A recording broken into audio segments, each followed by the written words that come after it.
नमस्कार, news blast देख रहे हैं आप और आपके साथ मैं हूं आयुषी महर्षि। शुरुआत करेंगे न्यूज ब्लास्ट की और नजर डालेंगे कुछ अहम खबरों पर। प्रधानमंत्री नरेंद्र मोदी 22 अक्टूबर को जाएंगे रूस के दौरे पर। प्रधानमंत्री मोदी 2 दिवसीय रूस के दौरे पर रहने वाले हैं। कजान में 16वें ब्रिक्स शिखर सम्मेलन में शामिल होंगे प्रधानमंत्री नरेंद्र मोदी। रूस इस साल कर रहा है 16वीं ब्रिक्स समिट की अध्यक्षता। ब्रिक्स समिट के दौरान प्रधानमंत्री मोदी की चीनी राष्ट्रपति जिनपिंग से भी मुलाकात संभव है। मोदी जिनपिंग के बीच आखिरी बार मुलाकात 2022 में हुई थी और 2022 में इंडोनेशिया में बाली में G20 समिट के दौरान दोनों के बीच में मुलाकात हुई थी। और साल दूसरी बार रूस के दौरे पर जाएंगे प्रधानमंत्री नरेंद्र मोदी। इससे पहले 2024 में रूस दौरे पर गए थे प्रधानमंत्री नरेंद्र मोदी। प्रधानमंत्री मोदी को रूस के सर्वोच्च नागरिक सम्मान यानी कि order of Saint Andrew the apostle से सम्मानित किया गया है। यानी कि एक बार फिर से प्रधानमंत्री नरेंद्र मोदी का 22 अक्टूबर को रूस का दौरा रहने वाला है, जिसको लेकर तमाम तैयारियों को अंतिम रूप दिया जा चुका है। प्रधानमंत्री 2 दिवसीय दौरे पर रूस जाएंगे। कजान में 16वें ब्रिक्स शिखर सम्मेलन में शामिल होंगे प्रधानमंत्री नरेंद्र मोदी। रूस इस साल 16वीं ब्रिक्स समिट की अध्यक्षता करने वाला है और ब्रिक्स समिट के दौरान प्रधानमंत्री नरेंद्र मोदी की मुलाकात चीनी राष्ट्रपति जिनपिंग से भी होने वाली है। और ये मुलाकात अपने आप में काफी खास मानी जा रही है, क्योंकि मोदी जिनपिंग के बीच में आखिरी मुलाकात 2022 में हुई थी। और 2022 की अगर बात की जाए तो इंडोनेशिया में बाली में जब G20 समिट हुआ था, उस दौरान दोनों नेताओं के बीच में मुलाकात हुई थी। और इस साल दूसरी बार रूस के दौरे पर जब प्रधानमंत्री नरेंद्र मोदी जाएंगे तब भी मुलाकात संभव मानी जा रही है। इससे पहले जुलाई 2024 में प्रधानमंत्री नरेंद्र मोदी का रूस दौरा था। पीएम मोदी को रूस के सर्वोच्च नागरिक सम्मान यानी कि order of Saint Andrew the apostle से भी सम्मानित किया जा चुका है।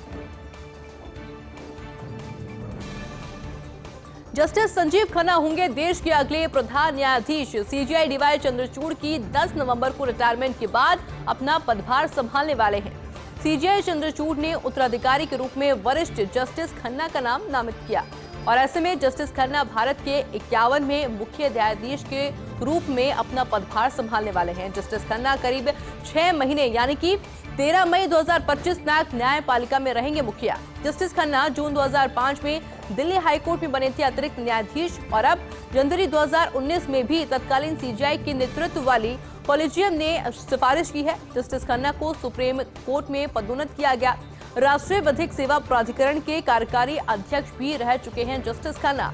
जस्टिस खन्ना के पिता जस्टिस देवराज खन्ना रह चुके हैं दिल्ली हाई कोर्ट में जज। उनके चाचे की अगर बात की जाए यानी कि हंसराज खन्ना की अगर बात की जाए तो देश के चर्चित सुप्रीम कोर्ट के जज रहे हैं।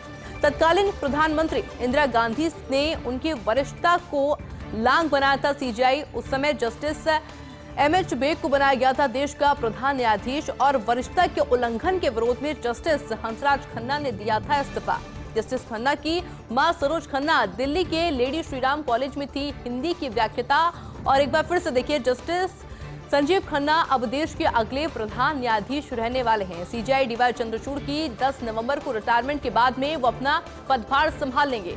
सीजेआई चंद्रचूड़ ने उत्तराधिकारी के रूप में वरिष्ठ जस्टिस खन्ना का नाम नामित किया है। जस्टिस खन्ना भारत के 51वें मुख्य न्यायाधीश के रूप में पदभार अपना संभालने वाले हैं। जस्टिस खन्ना करीब 6 महीने यानी कि 13 मई तक 2025 तक न्यायपालिका में मुखिया के तौर पर रहने वाले हैं। जस्टिस खन्ना जून 2005 में दिल्ली हाई कोर्ट में अतिरिक्त न्यायाधीश बने थे। इसके बाद जनवरी 2019 में तत्कालीन सीजेआई के नेतृत्व वाली कॉलेजियम ने भी सिफारिश की। जस्टिस खन्ना को सुप्रीम कोर्ट में पदोन्नत भी किया गया। राष्ट्रीय विधिक सेवा प्राधिकरण के कार्यकारी अध्यक्ष रह चुके हैं जस्टिस खन्ना। जस्टिस खन्ना के पिता की अगर बात की जाए यानी कि जस्टिस देवराज की अगर बात की जाए तो वह दिल्ली हाई कोर्ट में जज रह चुके हैं और उनके चाचा हंसराज खन्ना देश के चर्चित सुप्रीम कोर्ट के जज रह चुके हैं। नागरिकता एक्ट की धारा 6A पर सुप्रीम कोर्ट का अहम फैसला। भाईचारे का उल्लंघन नहीं करती धारा 6A। पूरी तरह से संवैधानिक सुप्रीम कोर्ट की संविधान पीठ ने 4-1 के बहुमत से ये फैसला किया है। CJI DY Chandrachud, justice Suryakant, justice M Sudesh, justice Manoj Mishra ने धारा 6A के पक्ष में अपना फैसला सुनाया। वहीं जस्टिस जेबी पारदीवाला ने धारा 6A को असंवैधानिक करार दिया। फैसले में कहा गया कि भाईचारे का मतलब ये नहीं है कि पड़ोसी चुनने का अधिकार हो। किसी भी राज्य में विभिन्न जाति समूह समूह की मौजूदगी मात्र से स्थानीय आबादी के सांस्कृतिक अधिकारों का उल्लंघन नहीं होता है। असम समझौते को आगे बढ़ाने के लिए 1985 में संशोधन के जरिए जुड़ी थी धारा 6A और इसके तहत 1 जनवरी 1966 से 24 मार्च 1971 तक असम में नागरिकता दी भी गई थी। असम में प्रवेश करने वाले अवैध प्रवासियों को ये नागरिकता दी गई थी और उनमें से ज्यादातर नागरिक आए थे बांग्लादेश से और इसलिए ये फैसला एक बार फिर से सामने आ चुका है। नागरिकता एक्ट धारा 6A पर सुप्रीम कोर्ट का ये अहम फैसला सामने आया है। भाईचारे का उल्लंघन नहीं करती है धारा 6A पूरी तरीके से संवैधानिक। सुप्रीम कोर्ट की संविधान पीठ ने 4-1 यानी कि 4 ने सपोर्ट किया जबकि 1 ने सपोर्ट नहीं किया और उस बहुमत से ये फैसला अब सुनाया गया है। CJI DY Chandrachud, justice Suryakant, justice M Sudesh, justice Manoj Mishra ने धारा 6A के पक्ष में फैसला सुनाया है, जबकि जस्टिस जेबी पारदीवाला ने धारा 6A को पूरी तरीके से असंवैधानिक करार दिया है। हालांकि फैसले में ये कहा गया है कि भाईचारे का मतलब ये नहीं होता कि पड़ोसी चुनने का अधिकार हो। किसी भी राज्य में विभिन्न जाति समूह की मौजूदगी मात्र से स्थानीय आबादी के सांस्कृतिक अधिकारों का उल्लंघन बिल्कुल नहीं होता। इसके अलावा ये भी कहा गया कि असम समझौते को आगे बढ़ाने के लिए 1985 में संशोधन के जरिए इस धारा को जोड़ा गया था और इसके तहत 1 जनवरी 1966 से 24 मार्च 1971 तक असम में नागरिकता दी भी गई थी। असम में प्रवेश करने वाले अवैध प्रवासियों को ये नागरिकता मिली थी और इनमें ज्यादातर नागरिक बांग्लादेश से आए थे। और चलिए आपको बताते हैं यमुना जल समझौते से जुड़ी खबर। यमुना जल को लेकर दिल्ली में एक अहम बैठक होगी। अपर यमुना रिवर बोर्ड की ओर से दिल्ली में बैठक होने वाली है, जो कि 12 नवंबर को दिल्ली में इस अहम बैठक का आयोजन होगा। पहले 22 अक्टूबर को ये बैठक प्रस्तावित थी, लेकिन हरियाणा से राजस्थान की शेखावटी को मिलने वाले यमुना जल पर अब इस बैठक में चर्चा होने वाली है, क्योंकि हरियाणा को करना है टास्क फोर्स का गठन ताकि सामूहिक निरीक्षण हो सके। बैठक में राजस्थान से कई आला अधिकारी भी मौजूद रहने वाले हैं। राजस्थान को उम्मीद है कि बैठक के बाद तेजी से बढ़ेगा यमुना जल का मामला और इसीलिए सभी की नजरें इस बैठक पर बनी हुई है। यमुना जल को लेकर दिल्ली में एक अहम बैठक का आयोजन होने वाला है, जिसमें अपर यमुना रिवर बोर्ड की तरफ से दिल्ली में इस बैठक का आयोजन होगा। 12 नवंबर ये तारीख जब ये बैठक प्रस्तावित रखी गई है। दिल्ली में इस बैठक को होना है क्योंकि पहले जो तारीख निकल के सामने आई थी, पहले तारीख थी 22 अक्टूबर, जिसमें कि अब बदलाव हुआ है और अब ये बैठक 22 अक्टूबर की जगह 12 नवंबर को होने वाली है। हरियाणा से राजस्थान के शेखावटी को मिलने वाले यमुना जल पर इस बैठक में चर्चा होने वाली है, क्योंकि हरियाणा को करना होगा टास्क फोर्स का गठन ताकि सामूहिक निरीक्षण हो सके। बैठक में राजस्थान से कई आला अधिकारी भी इस बैठक में मौजूद रहने वाले हैं और उसके बाद में अहम चर्चा शुरू होगी। राजस्थान को यह भी उम्मीद है कि बैठक के बाद तेजी से बढ़ेगा यमुना जल का मामला। और वे देखिए, एसएमएस अस्पताल के आईपीडी टावर प्रोजेक्ट को लेकर अब एक बड़ी खबर आपको बता देते हैं। टावर के निर्माण के लिए अब मिल सकेगी नियमित राशि। हाउसिंग बोर्ड 20 से 25 करोड़ रुपए हर महीने देगा। हाउसिंग बोर्ड को प्रोजेक्ट के लिए देने हैं बकाए 163 करोड़ रुपए। हाउसिंग बोर्ड ये राशि एक साथ ना देकर किश्तों में देगा और इसके लिए हाउसिंग बोर्ड के अधिकारियों ने सहमति भी दे दी है। पीएसयूडीएच वैभव गालेरिया की अध्यक्षता में हाल ही में ये बैठक हुई थी और इस बैठक में सहमति भी बन गई थी। नियमित राशि मिलने पर टावर की ऊपरी मंजिल का काम शुरू हो सकेगा और साथ ही निचली मंजिलों की फिनिशिंग का काम भी तेजी से हो पाएगा। प्रोजेक्ट के लिए राशि मिलने के कारण प्रोजेक्ट का काम फिलहाल धीमा चल रहा था, लेकिन 24 मंजिला टावर की 15 मंजिल से आगे काम रुका हुआ था।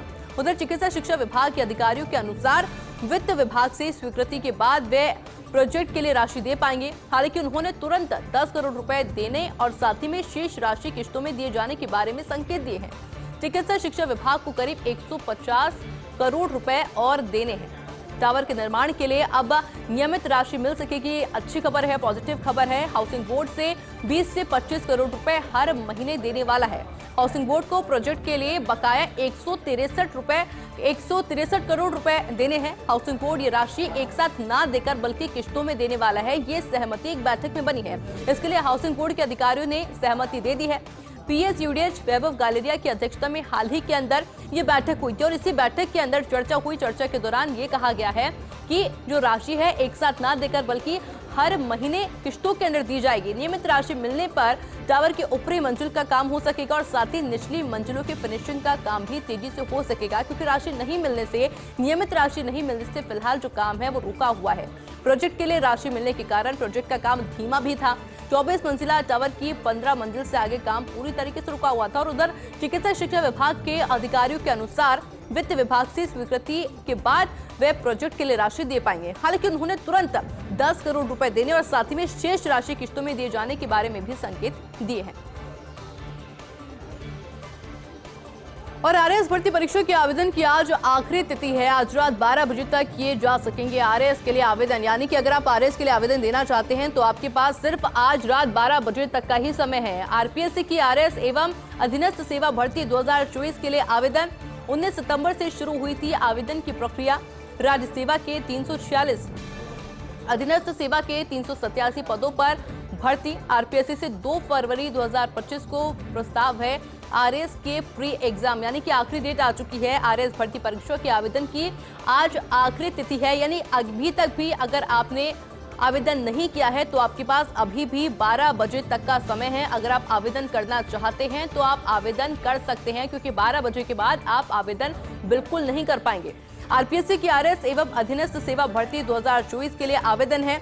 19 सितंबर से यह प्रक्रिया शुरू हो गई थी, लेकिन आज इसका आखिरी दिन रहने वाला है। राज्य सेवा के 346, अधीनस्थ सेवा के 387 पदों पर यह भर्ती है। आरपीएससी से 2 फरवरी 2025 को प्रस्तावित है ये प्री एग्जाम। और मेडिकल के काउंसलिंग में अब नहीं चलेगा अतिरिक्त चार्ज। आरएमसी समेत अन्य काउंसिल में गबन घोटाले पर प्रमुख सचिव चिकित्सा सख्त है। प्रमुख सचिव चिकित्सा गायत्री राठौड़ ने सभी काउंसिल्स को पड़ताल शुरू कर दी है और साथ ही आगे काउंसिल की पारदर्शिता के लिए भी नए सिरे से नियम बनाने के निर्देश प्रदान किए गए हैं। फोर्स इंडिया की खबर के बाद प्रमुख सचिव चिकित्सा गायत्री राठौड़ ने स्वीकारा है कि काउंसिल्स में अभी तक अतिरिक्त चार्ज पर चेयरमैन रजिस्ट्रार लगाने की परंपरा है और इसी तरह की परंपरा के चलते जिस तरीके से काम होना चाहिए वो नहीं हो पाता है, क्योंकि काउंसिल का काम काफी संवेदनशील माना जाता है, जिससे कि डेडिकेटेड अधिकारी होने चाहिए। हालांकि कोशिश रहेगी कि आगे से काउंसिल के किसी भी अधिकारी को अतिरिक्त चार्ज नहीं दिया जाए। शपथ के बाद गति पकड़ रहा नायब सिंह सैनी के सरकार का कामकाज। हरियाणा सीएम नायब सिंह सैनी ने मुख्यमंत्री के रूप में कार्यभार संभाल लिया है।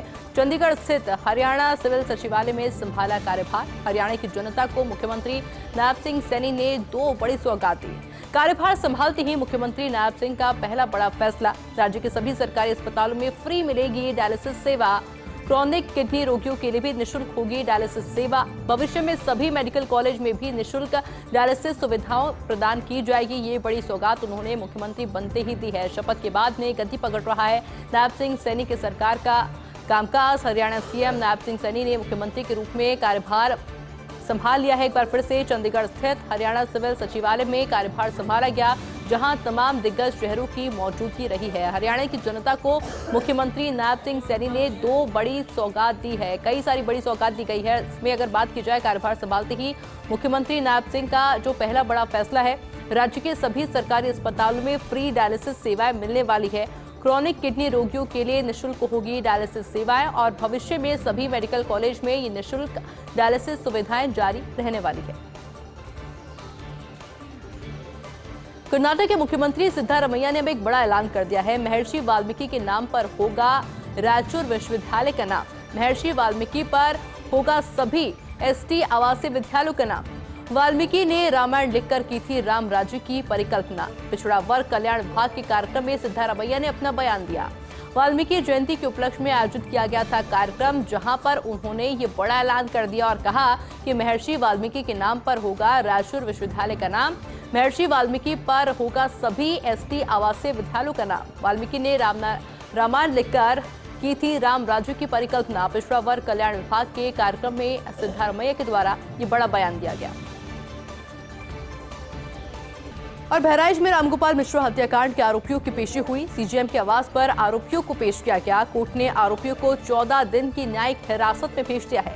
सुरक्षा के मद्देनजर आरोपी आवास कोर्ट में किए गए थे पेश। सीजेएम आवास के बाहर बड़ी संख्या में फोर्स भी तैनात रही। हत्या में शामिल मुख्य आरोपी सहित 5 आरोपी को जेल भेजा गया है। हिंसा मामले में अब तक 6 लोगों की गिरफ्तारी हो चुकी है, क्योंकि कल हमने आपको तस्वीरें भी दिखाई थी कि किस तरह से जो मुख्य आरोपी सरफराज था उसका भी इनकाउंटर किया गया था। इसके अलावा एक और आरोपी जिसका इनकाउंटर किया गया था, उनके पैरों में गोली लगी थी और इसीलिए आज रामगोपाल मिश्रा हत्याकांड के आरोपी की पेशी भी हुई है। हालांकि अगर बहराइच की बात की जाए तो बहराइच के अंदर स्थिति फिलहाल अभी सामान्य बनी हुई है।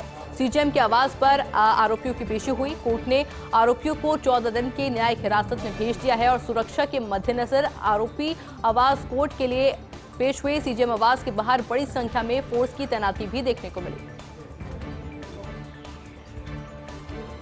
और रूस को यूक्रेन के खिलाफ जंग में मिली है बड़ी मदद। किम जोंग ने रूस की मदद के लिए भेजे हजारों सैनिक। दक्षिण कोरिया की खुफिया एजेंसियों ने यह दावा किया है कि कुछ दिनों पहले पुतिन और किम जोंग की मुलाकात हुई थी और दोनों देशों ने किए थे बड़े बड़े समझौते। रूस की मदद के लिए उत्तर कोरिया ने भेजे हैं 12,000 सैनिक। हालांकि मामले को लेकर दक्षिण कोरिया के राष्ट्रपति ने आपातकालीन बैठक की। राष्ट्रपति युन सुक ने योल ने आपातकालीन बैठक की अध्यक्षता भी की है।